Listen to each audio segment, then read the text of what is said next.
Katru gadu augusta 3. sestdienā tiek atzīmēta starptautiskā klaņojošo dzīvnieku diena. Šo datumu nevar nosaukt par svētkiem, visdrīzāk tas ir iemesls aizdomāties par problēmu, jo vairākums suņiem, kas nokļūst Daugavpils dzīvnieku patversmē, kādreiz bija saimnieki.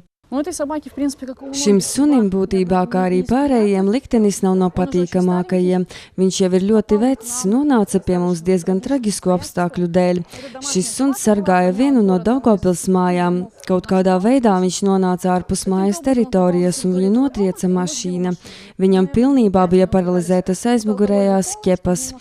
Suns ir vecs, saimnieki pateica, ka viņš viņam nav vajadzīgs un dariet ar viņu, ko vēlaties, kaut iemidziniet.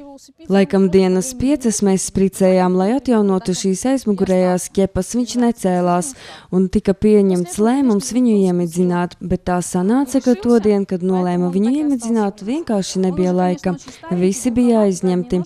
Tā viņš arī palika gulēt. Nākamajā dienā viņš piecēlās. Pēc tāda brīnuma jautājums par iemidzināšanu vairāk netika apspriests. Tagad suns pēc iesaukas Džeks dzīvo patversmē, taču jāatradīsies cilvēki, kas vēlēsies parūpēties par večiku, patversmes darbinieki būs priecīgi. Tā viņi priecājas par katru kaķi vai suni, kuriem parādās jauni saimnieki. Pie tā, ka dzīvnieki nonāk uz ielas pēc Oksanas Bondares domām, ir vainīgi tikai cilvēki. Bezizējas situāciju nav. Ja ir vēlēšanās, tad visi var atrisināt. Bija gadījumi, kad cilvēki brauca projām uz ārzemēm, nonāca slimnīcā. Mēs cilvēkiem skaidrojam, ja ir vēlēšanās, tad dzīvniekam var atrast mājvietu. Nesen bija atnākusi sieviete, kura gribēja atdot kaķi, kuram bija 8 gadi, bet es paskaidroju, ka nav kur. Vēlāk viņa man pateicās, jo ar sludinājumu starpniecību kaķim atrada jaunas mājas, nepatversmē. Latvijas likumdošana paredz sodus par dzīvnieku nepienācīgu uzturēšanu vai cietsirdīgu izturēšanos pret dzīvniekiem. Soda apmērs ir no 7 līdz 350 eiro. Sodīt var arī par to, ja dzīvnieks atrodas bez uzraudzības uz ielas, tomēr tas notiek reti. Sākas administratīvā atbildība. Ja tie atkārtojas gadījumi, tad līdz pat dzīvnieka izņemšanai, konfiskācijai un nodošanai valsts aģentūrai. Obligātā čipēšana, kuru plāno ieviest valstī no 2017. gada, veicinātu dzīvnieku īpašnieku saukšanu pie atbildības.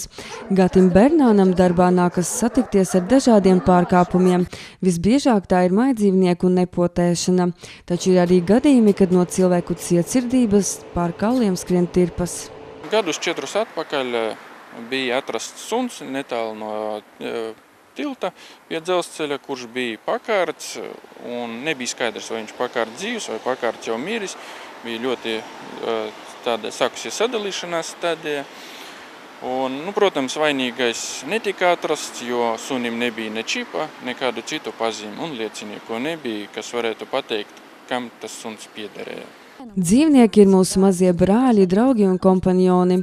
Vai katrs suns un kaķis ir ar mieru atdot savu dzīvību, lai glābtu saimnieku, vai kādreiz ir bijis otrādi?